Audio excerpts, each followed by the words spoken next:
Hello parents. तो आज start करते हैं एक बहुत ही छोटे से एग्जाम्पल के साथ। एक मदर अपने 3 साल के बेटे को लेके असेसमेंट के लिए गई। उनके 3 साल के बेटे की लैंग्वेज डिले था, तो वो असेसमेंट के लिए गए थे। तो थेरेपिस्ट ने आफ्टर असेसमेंट कहा कि आप घर पे 2 लैंग्वेजेस बोलना बंद कर दो, क्योंकि उसकी वजह से लैंग्वेज डिले हो रहा है। आप घर पे हिंदी बोलना बिल्कुल बंद कर दो, सारी कन्वर्सेशन इंग्लिश में ही करो ताकि उसमें इम्प्रूवमेंट आए। तो मदर ने घर जाके ऐसा ही किया। सॉन्ग्स बंद कर दिए जो उनका बच्चा सुनता था, और वर्ड्स बोलना बंद कर दिए जो उनके फैमिली में काफ़ी टाइम से बोले आ रहे थे, सिर्फ इंग्लिश ही बोलती थी। तो क्या आप लोगों के अकॉर्डिंग ये सही किया उन्होंने? क्योंकि ये बहुत ही गलत था, ये एडवाइस ही गलत थी। कभी भी 2 लैंग्वेज बच्चे के लैंग्वेज में बैरियर नहीं डालती हैं। इट्स जस्ट दैट कि आप किस में कंफर्टेबल हो, आपका क्या लैंग्वेज है। बच्चे को टाइम ज़रूर लग सकता है, बट बैरियर बिल्कुल भी नहीं डालती हैं 2 लैंग्वेजेस।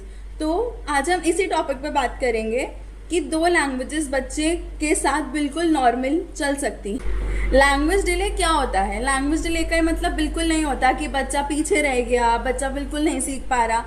इसका मतलब सिर्फ ये है कि बच्चा सही रास्ते पे है पर थोड़ा टाइम ले रहा है। जो नॉर्मल बच्चा 3 दिन में कर लेगा वो ही बच्चा 5 दिन में कर लेगा, बट कर रहा है, वो सही पेज पे है। कभी भी किसी भी थर्ड पर्सन की बात नहीं सुननी चाहिए। सुनो पर करो वो ही जो आपको सही लगता है। क्यों? हमेशा मिथ्स पे मत जाओ, फैक्ट्स पे भी जाओ।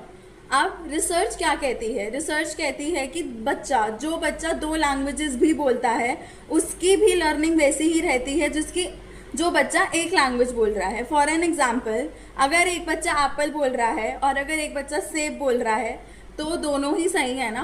तो सेम, अगर बच्चा सेब और एप्पल दोनों बोल रहा है मतलब उसके दोनों कॉन्सेप्ट्स क्लियर हैं। साइंस भी कहती है कि कभी भी 2 लैंग्वेजेस बच्चे में रुकावट नहीं लाती। अगर हम बच्चे से उसकी मदर टंग ही छीन लेंगे तो हम उस बच्चे से उसका इमोशनल सपोर्ट छीन रहे हैं। हमें बच्चे को सबसे पहले उसकी मदर टंग में ही चीज़ें सिखानी चाहिए ताकि वो दोनों लैंग्वेजेस में ही बेटर परफॉर्म कर सके। कि मदर टंग, आपकी भाषा एक गिफ्ट है, उसका बेस है। अगर वो ही नहीं सीखेगा तो वो अदर लैंग्वेज कैसे सीख सकता है? सपोज अगर बच्चा हिंदी में सेब जान गया तभी तो वो इंग्लिश में एप्पल बोलेगा।